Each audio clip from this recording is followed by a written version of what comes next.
Breaking news.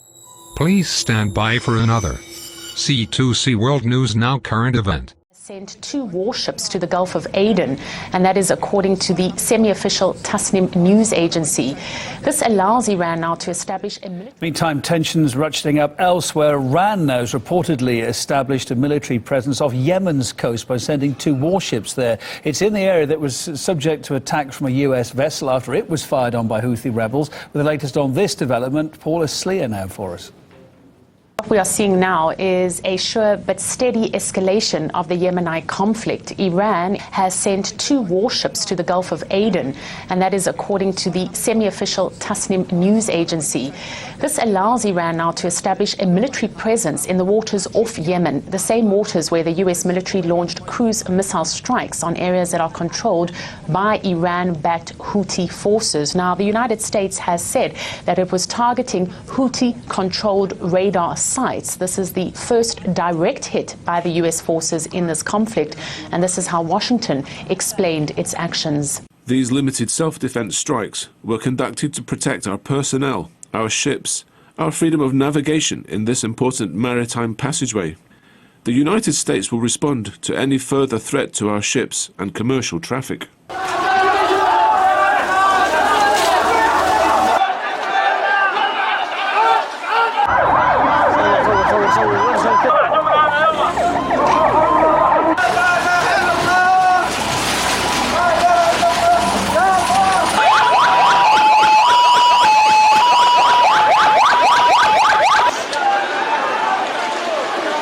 Have turned out in the Yemeni capital, expressing their anger at the attack.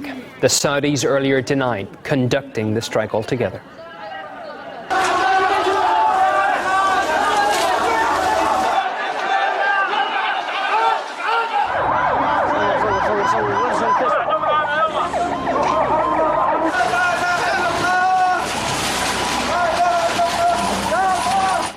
We heard the first blast while we were leaving. I saw people running, many of them covered in blood. Someone lost a leg, others an arm. There was blood everywhere.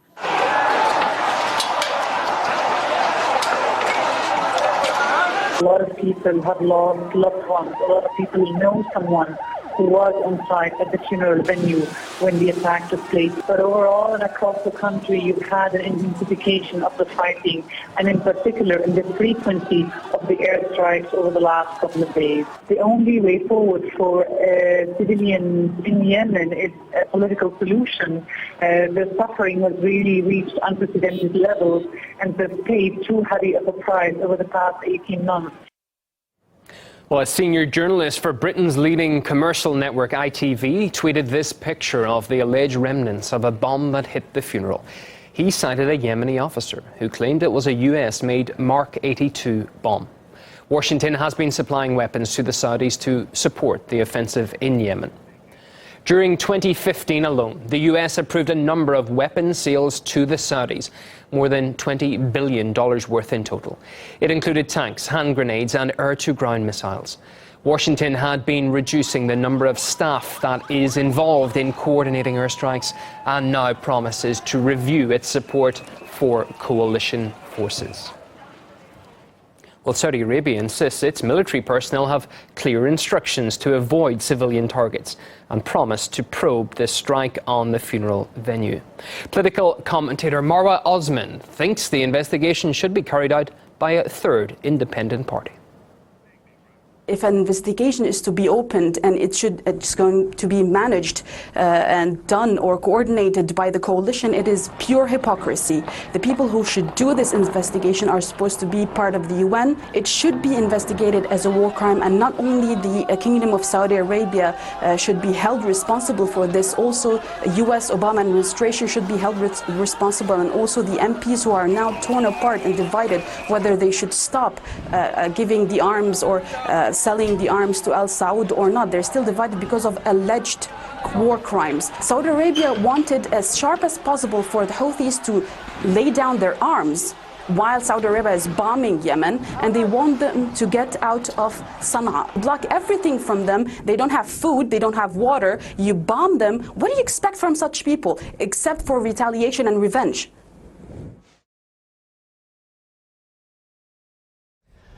Well, let's get some reaction to all of this from political analyst and expert on American studies, Syed Mohammed Mirandi. He joins us now. Good evening to you, Syed. Iranian warships then on their way to the Gulf of Aden. Serious stuff, isn't it? Just how far do you fear that this could escalate? I don't think this is really all that important. The Iranians have a permanent presence in that part of the world because of the problems with shipping. Thanks to American policies over the past few decades, there is a lot of instability in the Red Sea, and the Iranians, their ships are there basically to prevent pirates from boarding Iranian ships, and they've been doing that for a number of years now.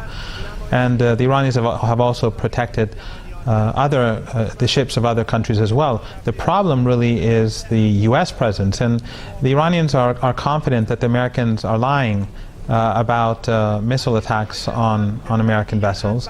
They say that this is a fabricated story so that the United States could enter the fray on behalf of Saudi Arabia to boost Saudi morale, because after all, the Saudis, after bombing weddings, bombing funerals, bombing schools and hospitals, despite the fact that the Western media is completely silent about it, and Western leaders like Boris Johnson don't seem to care about the Yemenis who are being massacred in the country. But despite all that, the Saudis are losing the war. They have lost the war. And the Yemeni resistance, the Houthis, Ansarullah, and the Yemeni army, they have succeeded in defeating Saudi-backed forces, as well as Saudi forces on the border between Yemen and Saudi Arabia. So the Iranians feel that their presence is one to help facilitate trade and shipping, while the American presence, as in the past few decades, is only serving to create further chaos. Sure. Isn't there a danger, though, that both sides will now see each other as a threat?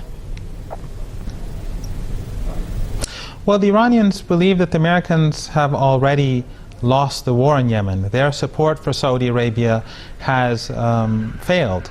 And the Americans are just as responsible for the atrocities in Yemen as is the Saudi regime. The American president has blood on his hand, just like the Saudi king, the crown prince, and the deputy crown prince. So the Iranians feel that the Americans really are not really in a position to escalate further. What they want to do is put pressure on Ansarullah, first of all, so that the Saudis could negotiate from a stronger position. And also, I think, in order to stop the increased pressure on the United States, after the Saudi regime deliberately targeted the funeral, killing 150 people and injuring hundreds more, a lot of people in the West have been increasingly protesting in the media and otherwise against America's support for the Wahhabi regime.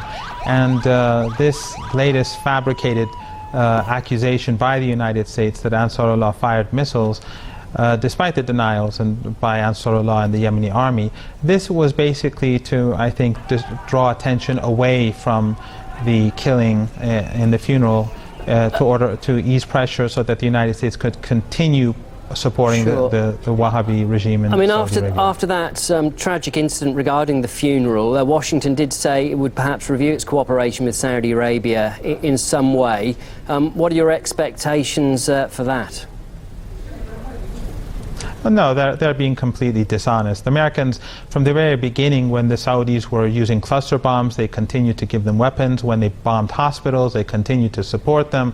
When they bombed weddings, they continued. The Americans have no problem with what the Saudis are doing in Yemen. It's uncomfortable. So every now and then they complain about it. But the Americans helped, and then the British helped the Saudis get onto the most important human rights body in the United Nations.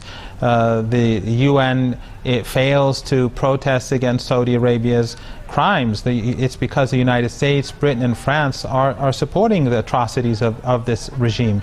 And ultimately, not only are the people of Yemen paying the price, but the security situation that we now see in Europe is because of these misguided and criminal policies, by allowing Saudi Arabia to export both extremism in Syria, Iraq and Yemen, but also to create devastation in all these countries through their proxies as well as through their air force. Ultimately, this is only going to create further instability across the Mediterranean. Saeed, we have to leave it there, I'm afraid. We've run out of time, but good to get your thoughts. That was political analyst Saeed Mohammed Marandi, professor at Tehran University. Thank you. This has been a C2C World News Now current event.